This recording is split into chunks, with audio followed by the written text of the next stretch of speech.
Hello and welcome to another episode of Business Beat with me, Odette. To buy or to rent?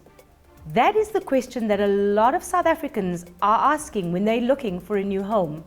With me today is a young man named Sihle from Dao Hub, who offers a rental services in and around the Kasi. Sihle, welcome to Business Beat. Thank you very much, Odette. So, a rental services agency for homes or properties in and around townships. What made you decide to go into that particular business, and why only in and around townships? As we studied the industry, we realized that there's a big gap in the township insofar as technology is concerned, and the suburb areas are a bit too far ahead in terms of technology and just the property rental market at large. So we decided that, you know what, we want to service the township because they are still using the old traditional methods of advertising properties. So when a person has a room for instance, for rental or a house, they use your normal billboards or notice boards, or they just print out something and then they post it on the township dangers. And then you realize that, you know what, we want to cover that gap and serve them and help them catch up to the normal standards of the South African real estate industry. And that is so important because there is space. And a lot of people who have suffered tough times in the current economic climate have turned to converting a garage into a cottage or a back room or a few rooms. We know that a lot of families have moved into one central home, for example. Friends and family then get on their feet, they move out, and then the space is vacant. And it's a great source of income to utilize your property to help you pay for the roof over your head, right? Yes, that's very true. I mean, in the township, and most families, their rentals are actually their basic income. Yes. And obviously that, just like you said, those who are moving out of the township, they can't just leave their house vacant, so they have to do something with it, and most of the times renting it out is the best option. So do you advertise online, on social media, or do you use the traditional ways of advertising for your services to get the attention of the people to come onto your platform? Okay, so we use both social media and the traditional methods. You have to understand that these people are used to traditional methods of advertising. So to reach them, you have to reach them in a way that they're used to advertising. So that's how we do it. So, but it depends on who you're advertising to, because you obviously speak to landlords and tenants. Right. So insofar as tenants are concerned, we go digital. But with landlords, we use traditional advertising. So those are outreaches. So we do outreaches on the malls and whichever high interest area in the township, but we also do indoor marketing. So because you understand that the property owners in the townships are old people. Well, most of the times it's elderly people. So you want to come and tell them about something digital. They need to take time and explain what is it that we're trying to do, and help them understand the whole process.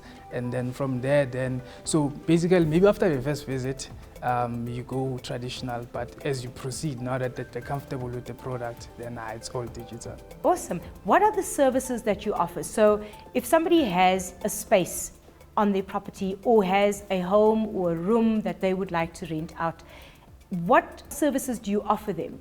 Well, it's basically a property listing and real estate photography, and also lead generation, depending on what their needs are, because you understand that as much as it's the township, but the market is also very broad. Oh, the Kasi economy is vibrant. No, yes, it's growing, absolutely, and growing. You've got your normal landlords, and then you've got property management companies, or you've got an individual who just owns a lot of properties. And so, depending on what their needs are, but the core is obviously property listing. And then as they get comfortable, then there's a lot more services that we do for them as well, because we are currently building a property management system which they can use to manage their portfolio. In fact, as soon as one has more than 3 rooms or more than 3 properties, then they need IndaoHub, because to manage that, they still think they can do it as an individual. Oh, it's a lot of admin, yes. Your services, what made you decide that this is the business that you want to get into? Apart from the fact that you identified the opportunity, what made you decide that this is the business, this is my journey as an entrepreneur? Well, I grew up in the township, and I think as I grew, I've always wanted to do something. Well, I've been in business for the longest of times after post-graduation, but I've always wanted to do something which will have the greatest of impacts. Okay. And as I realized, the struggle with property is quite huge, especially you understand that if you have a family, it's always that urgent need now and then. And then I felt that if I did this, it would really make me feel good about impacting the economy and the country at large. What made you go into entrepreneurship? And you said postgraduate, so you studied, first of all, what did you study? Oh, I studied accounting. You studied accounting. Yeah, the way you talk about marketing and going to market, I thought perhaps you were a marketing graduate. So, okay, you studied accounting, and then you decided to go into business as an entrepreneur, not work for a corporate. Yeah, so I think I've always been an entrepreneur even before my studies, because growing up in the township, we've always started with, I wanted a car wash business at some point, and then at some point I was selling sweets. I was also a musician, so my entrepreneurship journey started earlier than my varsity studies. So as soon as I get to varsity, then I think after doing marketing too, I felt like I think I'm equipped enough now to go back and study and do business. But obviously, because of commitments and so far as bursaries are concerned, then I had to continue. Then I continued with pride, and then obviously the business grew.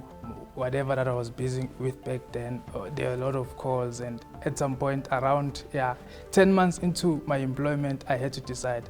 I remember I was doing accounting articles. My training officer called me and said, we're receiving a lot of complaints about you and your phone calls, and we're sure it's not work related. So then he in fact gave me the advice that, you know what, it's not the first time we're seeing something like this.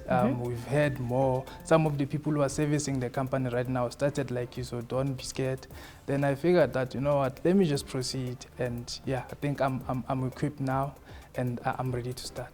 That's so awesome. Kudos to you for having the courage to actually step into entrepreneurship. It's not an easy journey, I know. If you look back, give me one piece of advice that you would give all the young people, young entrepreneurs, young hustlers, that benefited you in your journey. What would you say to them? I think I'll start as early as possible, and do not be scared, because your ultimate idea needs a lot of time. Most of the times you'll find it while you are inside a different business, because we have to grow as entrepreneurs and be able to understand the market well before we are given a new challenge. So I'd say start as early as possible and never give up, because you'd find that your best business idea is on the fifth year of entrepreneurship. So don't expect it as soon as you start, but just go for it. Keep but pushing. Over time it will make sense. You will also find yourself along the process and actually be able to answer the question of who are you and what is it that you want to do. Oh man, that is so inspiring. Thank you so much for your time. Where do we find your business? So if somebody is looking to get in touch with you, where do they find you? Okay, so we are on all digital platforms, social media platforms, but the property hub is obviously on Google, so it's IndaoHub.co.za. Okay, thank you very much again.